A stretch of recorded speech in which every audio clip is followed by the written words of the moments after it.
We're going to start this week's day trading attention with the masterful rollout Instagram is having on Reels with all the new product innovations that I think are going to be impacting and helping you grow your business in 2025. We're going to talk about Mr. Beast's new game show, how he rolled out, why that's interesting, why you should be paying attention. Do you know who Cenant is? He's one of the biggest live streamers in the world, why you should be paying attention for your business. My contradictory thoughts on Twitter and why I think it's actually leading versus everyone thinks it's dying. I think it's one of the platforms potentially leading the social media space, and all the other executives are paying attention. YouTube rolls out a new feature that I think could be a broader adoption. We're less than a month away from the TikTok ban. Why Mark Cuban tweeted me and why he's following me on bluesky now, and then any social media updates regarding AI that I think you should be paying attention to. So let's jump into the first updates. If you don't know, I'm Kip Russell, nearly 1 million followers, been in the game since 2008, the MySpace days. I've really live and breathe this stuff, just sharing everything that I think is important to your businesses. So Instagram has been doing a lot of the greatest things, while Facebook's still figuring the game out. I feel like it still owns maybe your friends and family. Instagram has really gone all in on Reels, all in on the discovery engine, the For You page, but now it's really leaning into a couple new areas, AI and social shopping. So I'm gonna give you guys a couple things that I think are really interesting. Number one, the major update you should be paying attention to in 2025 is it's rolling out something called Why This Reel Stands Out. So for trending reels or overperforming reels, they're giving data and transparent insights to the audience and also to the creator to say why this reel is doing well. If you click a button, it's gonna pop up and show you the insights. It's saying things like people are watching the first 6 seconds. This is based on a trending or high volume topic. It's giving you a lot of information on why this is successful. And so if you're a new creator and you see this, you can go, hey, I have a thought on this trend. Maybe I should jump in, right? So it's giving you reasons to create, to make Instagram more sticky, add more content, keep people on the platform, get more ad revenue, right? And then also as a creator, we're always trying to find out, right, why is our content doing well? So you're gonna get even better, valuable insights and a way to repeat things.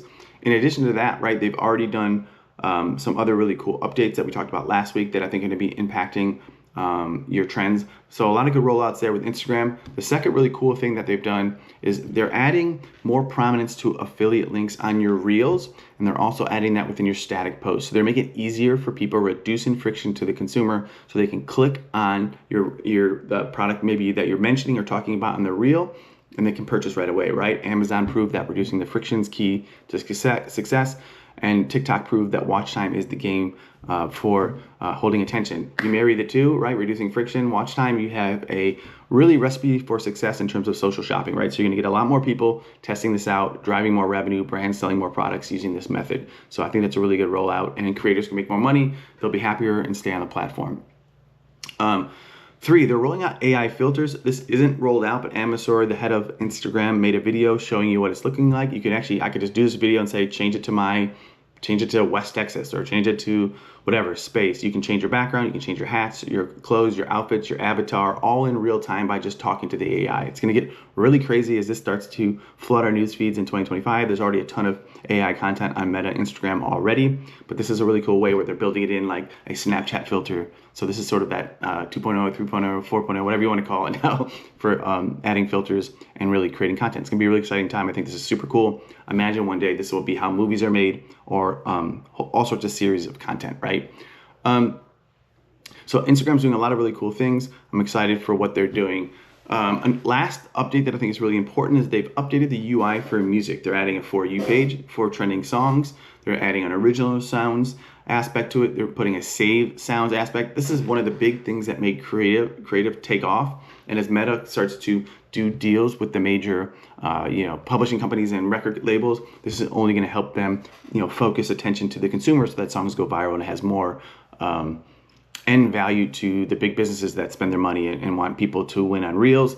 Especially if TikTok goes away, it gets banned for a while. This could be a unique thing that Shorts doesn't have, that Reels will have for artists, entertainers, and creators. So I really like that move. So Instagram continues to do really good things, innovating, and we'll see where this goes. Second big story, we've talked about the Instagram updates, is Mr. Beast. He dropped his new game show on Amazon. I watched the first 2 episodes. It's incredible. It's a lot like a longer form YouTube show. It's super cutting edge. Not only is he giving a ton of money away, adding all sorts of the Mr. Beast drama, he's making it a really win-win show for the audience, the contestants, and all of us. But lastly, the really cool thing is how he rolled it out. He essentially started the first episode on Amazon with 1,000 people competing for $5 million, but he dropped a prequel type show on his YouTube channel, which is he's the most followed creator in the world. So he dropped a almost exclusive episode to give people a taste of it, right? It's a teaser. It was from 2,000 people competing for 5 million. So they whacked 1,000 people down to the 1,000 creators, people that are going to be competing for $5 million. That starts the show on Amazon. So I think this is just one of those genius things for Mr. Beast, how he's thinking of like the ecosystem of the world, about how to roll out shows, how social media connects, how all this stuff really connects together. In fact, I think I even seen him posting from his personal brand account on LinkedIn. Just shows you how much he is everywhere, just consuming all the attention he can and really drumming up a really successful launch for his new game show on Amazon. Let me know what you think about that. I really think it's a super smart rollout. It can show how you can maybe even like build momentum on YouTube, launching it to Netflix or exclusive place where you monetize, and then you basically continue the show off. So it could be a great way for creators, and exclusive content can go to different channels, which gives them attention that they're looking for and takes the maybe potential production off of other things. Or it's a way to we call it like gateway test your content and then launch it into something like Netflix. I think Netflix and Amazon should pay more attention to stuff on YouTube that's maybe winning, and that will give them more of a less betting, right? Yeah, there's it's essentially already IP based on people creating on YouTube and then graduating them. I think there was the YouTube creator who did the financial show. I think it was I'll Teach You How to Get Rich. He's been doing it on YouTube, graduated people to Netflix, got a whole nother audience. Then he brings them back to YouTube, and then potentially, if it's successful on Netflix, you can kind of ping pong back and forth the attention and monetization aspect of that. I think it's a really cool strategy. We'd love to know what you guys think in the comments below. Next big story, Cenant. If you don't know who he is, he's the king of live streaming. He's got the most followers on Twitch. Which is, started as a gaming platform, but really it's just a live streaming aspect where people pay to follow you to see most of your content. So he's making a killing there, and he's essentially turned his basement into the modern day talk show, right? He is, you're streaming all day. He's having the top celebrities on. It's unscripted. He's also engaging with the audience in real time. It's everything traditional media can't be. He's really giving you a blueprint for how things are going to be moving forward. Then, he goes, I think, live streamed all of November, I believe, in his sort of live streamathon. At the end of the day, he's got all this content created because you can pull clips, special moments from each show that can fuel all sorts of meme accounts, his own personal brand. This is really just a way to scale beyond scaling. And it's the tipping point for live streaming when you have someone like Gary Vee just live streaming from his office, business, different events. Gary's usually about 2 or 3 years ahead of the mainstream. Just think about like when he was on TikTok, streaming TikTok was almost like right when Musical.ly, changed to TikTok. He was maybe 3 years, 4 years ahead of everybody else. Myself, I was on it super early, 2020. All the upside was being early. So if you are thinking about live streaming, merging that with shopping or just merging that with your brand, any business can do this from a restaurant. This is going to be a super charged way to grow your brand, because when you live stream, you get shown in the newsfeed over and over again to different people who either follow you or are interested in content that you create around. So if you're a gamer or a leather belt maker, you're live streaming, making belts, kind of interacting with your community. You kind of make it a show while building a business. This is going to be the way moving forward, and it's already here. All right, we're going to get into a contradictory thought. I think Twitter has been taking a beating since Elon's taken over.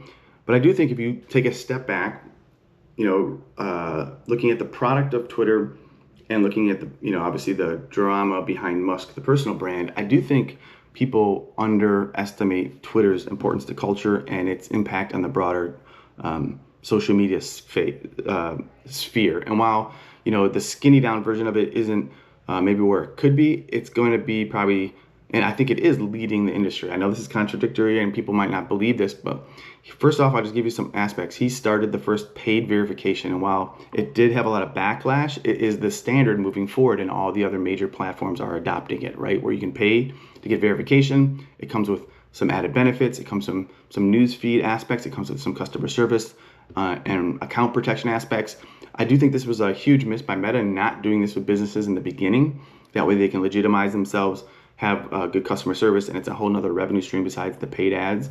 And then you add the check marks, which all the brands want if they're legit businesses, right? So at the end of the day, I think this is something that they're leading in. I saw Threads recently surveying their audience, and they're surveying things like, should we be showing more politics? Should we be doing X? Are we blocking too much accounts? Like, they're wanting to understand their product versus really Twitter. Because at the end of the day, Twitter is the cultural world water cooler. Whether we like it or not, the world's a tough place, and Twitter can be tough because it reflects us as civilization, right? As people, as countries, as trolls. So while the For You page is really sticky, I spend a lot of time on Twitter because some of my favorite thought leaders there. There's long form educational content there. It's really doing some really interesting things with For You and video. And then again, you're seeing that it still has the old school, if you can just go to the followers tab and kind of see the fire hose of Twitter, which is a little less sticky, but ultimately you're seeing the broader cultural topics play out in real time, and nothing else has that at scale or with the more impactful voices.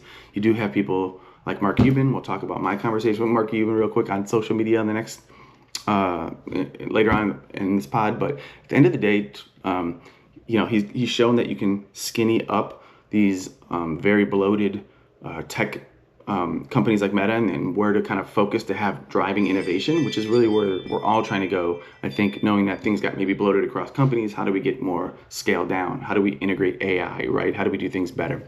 I've been playing around with Grok lately. I think that's how you say it, and it's an amazing tool. I'm seeing some really good things coming out of it. I'm doing a lot of like the talk to Grok, which I think is going to be how AI is really just Jarvis for us moving forward. The CEO is a hardcore user. I know that doesn't sound great, but I do think he has different take on it when you're a practitioner. Just like as a social strategist, if you're a practitioner, if you're on these channels consuming things, you have more of an edge. If you're actually buying the media, you have more of an edge. Sure, you want to be able to step back, strategically take a look at things, but if you also understand, right, it's the clouds and the dirt of like a guy who Gary Vee, you understand how the practitioner and also like maybe the bigger strategic endeavors. They're leaning into video, and they have an app on smart TVs. I do think this is all future forward as they get their creator game set, as long form really is the game on all these channels to keep sticky and keep advertisers there.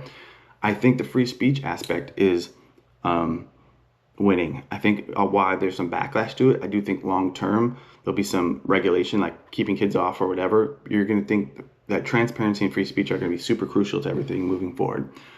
And then hashtags lately, the controversy saying stop using hashtags on Twitter. I think you're going to see all the channels adopt that as they can scrape our copy. They can scrape the descriptions in our videos. They don't really need to categorize things through hashtags. There might be a search aspect to that, but now all the networks are becoming search engines, right? So at the end of the day, maybe very limited hashtag usage. I think Threads only allows one. You're going to see is the game moving forward. So again, I think while it's been painful and a lot of people have left Twitter, whether it's for politics or they think the product isn't good, I actually think it's leading a lot of these other channels. And I think I find it more valuable than ever. So I know that's contradictory and people might add their own bias to that, but I really think Twitter's doing good things if you're spending time on there.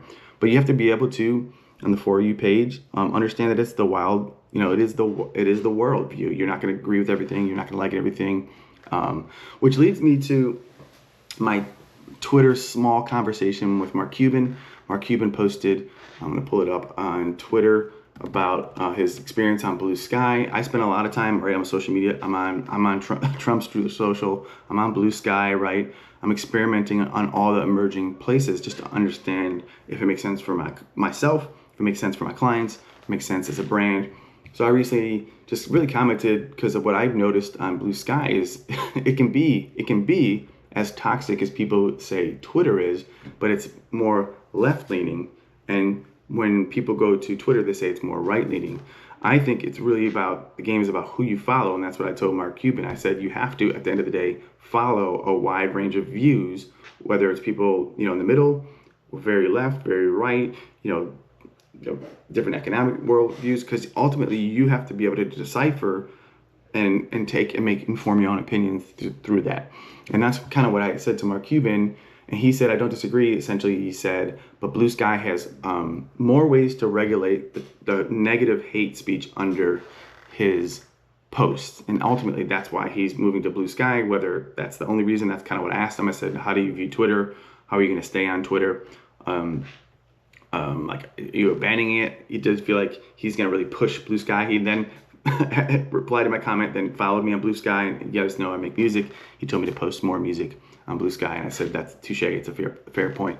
But what I noticed is it's not really escaping anything. It's just more you're following your own bias. And to me, bluesky is kind of like a Truth Social or something. It's very fringe still to me. It's not as interesting. I go into the music channels and different channels. I'm not really seeing many people posting. So to me, it's at the aspect where it's got a little fire underneath it, but it could just burn dull and be gone in a year, or just be barely hanging around. They just haven't made any moves that I think are interesting, other than you have people going there post-election as sort of a FU to the other side, which I think is disingenuous. I think you just should be there and fight where you need to fight. But you can all, hate on me. That's not a political statement. That's more of me just saying I think that's the broader, that's the long-term game. These other channels are just going to be too fragmented, and something has to own the world cultural water cooler. And I don't think Threads is going to do it, or they're going to have to play in a game that they don't want to play, and they're going to get a lot of backlash for it, which Twitter's really taking all the blame for right now.